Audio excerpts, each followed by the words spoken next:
afternoon, everyone. Welcome to another episode of Spilling Tea.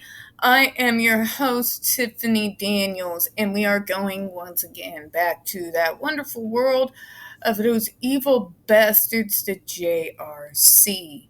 So, this was an article written not long after the supposed ban came out in regards to the GEDs, coming from the Sun Chronicle. So we're going to read over it. But before we do, real quick, as always, folks, you will find a link to this article in the description.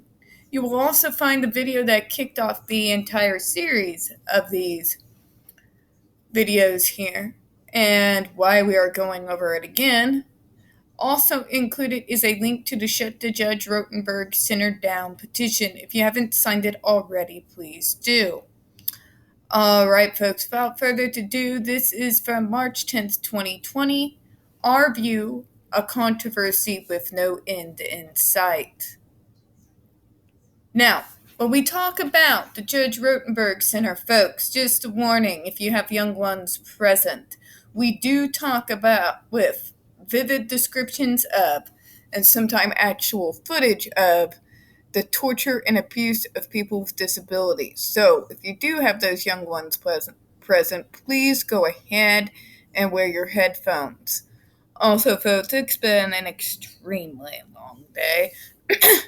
So, if I stumble over any words today, I ask for your apologies. I give my apologies in advance. You see where I was going there. Okay. Bleh. Okay, I don't have an edit button. Moving on. One of the biggest local controversies of the 1980s has come to a quiet conclusion in a Washington, D.C. boardroom. The Food and Drug Administration earlier this month banned electronic shock devices used to discourage aggressive, self-harming behavior in patients with mental disabilities. The decision follows years of pressure from the disability rights groups and mental health experts, who have called the treatment outdated, ineffective, and unethical. The ban shows that the public sentiment has fiercely mounted against the physical punishment.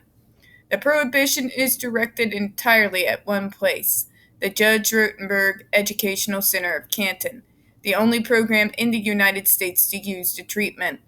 Though based in Canton, JRC, as it is known, has several group homes, including ones in Attleboro, Mansfield, Norton, Rehoboth, and Seekonk. Oh, God help us all. In the early 1980s, 2 patients died under the care of the center, then known as the Behavioral Research Institute, at groups' homes in Attleboro and Seekonk. The center's tactics then included slaps, pinches, and water sprays to discourage patients' frequently violent behavior. It didn't just include that, folks. Please see my video where I go over the entire history of this place. The state attempted to ban treatment, but the judge, Ernest Rotenberg of Attleboro, decided in Bristol County Probate Court that adversives, as they were known, were the only thing that worked against these severely disabled patients. Yeah, he's an idiot. He ruled in favor of parents who opposed the ban, saying treatment was a last resort. It's torture, Judge. It's torture. That's all it is. It makes no sense to stop someone from harming themselves by causing them even more harm. Anyway. Over the years, the JRC moved away from slaps and pinches.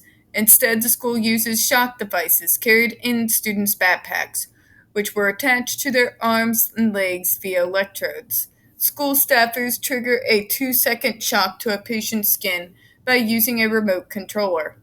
Students compare the shocks to a bee sting or worse, but some have been known to burn the patient's skin.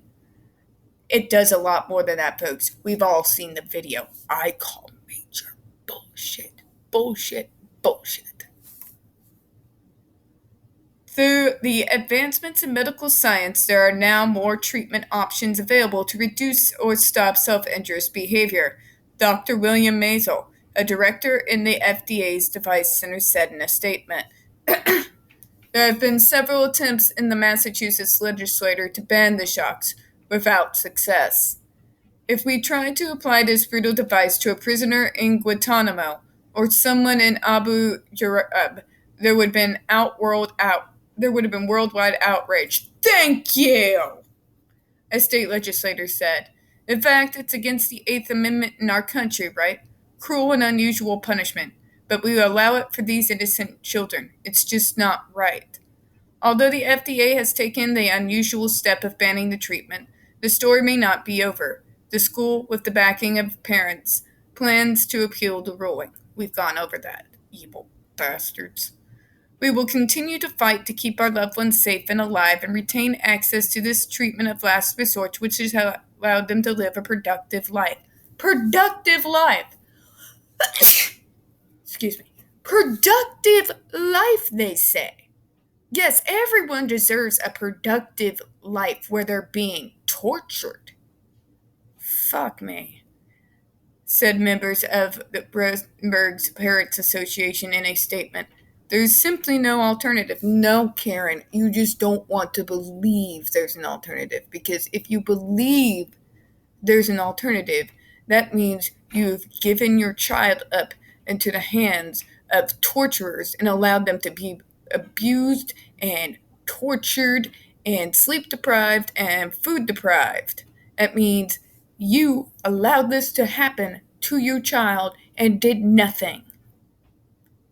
Yeah, that's the truth. One of the Alabama area's biggest stories from 4 decades ago may not be over yet. So basically, this is going over how the fact that it was still in the courts even then. And now we have the FDA doing everything but actually enforcing the ban that they put in place.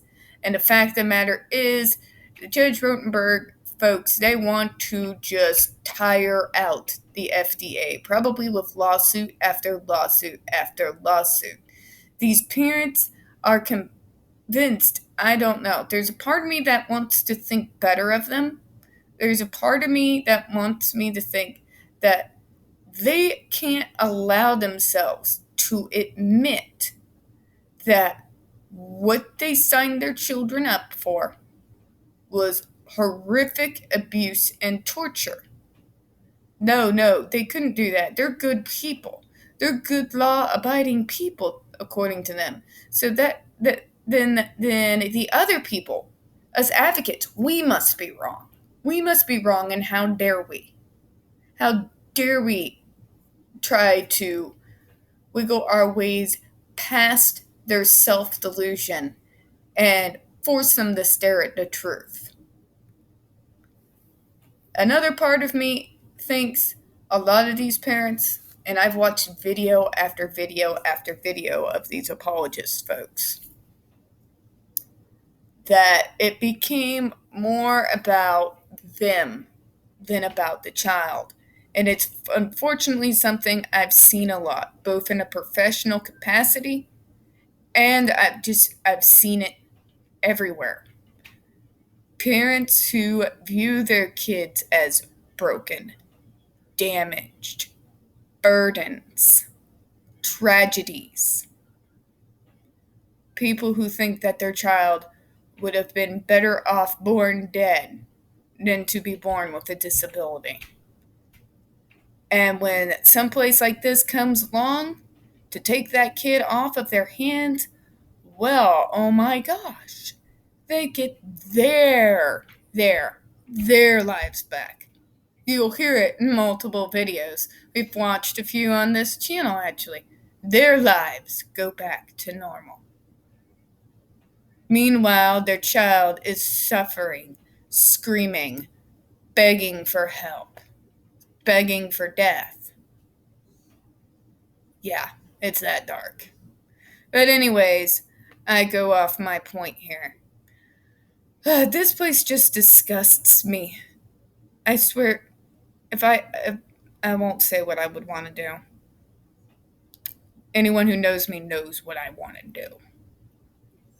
But anyway, I'm going to go ahead and close this on out, folks, before I go even further into a rant. So, as always, we don't get very many views on this channel. The few that we do tend to get removed from time to time, so please don't forget to hit the like button, hit subscribe, don't forget to hit the comments. I do appreciate your time this afternoon, folks, and as always, we here at Spilling Tea hope you have a good one. Bye-bye.